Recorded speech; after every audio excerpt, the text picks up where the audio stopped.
it tells me it's now a miserable. Splashing a miserable.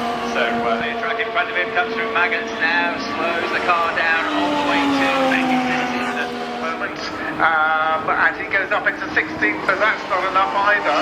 So I think he's going out. It's going to be Albon.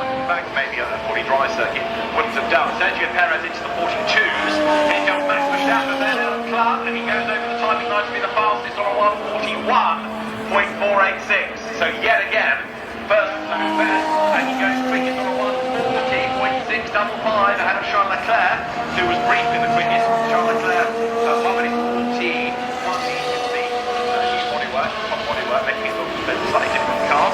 Like him still in it. Okay, Ocon has backed it right off. He had to get past the TP anyway there. So that had an improvement in the first sector.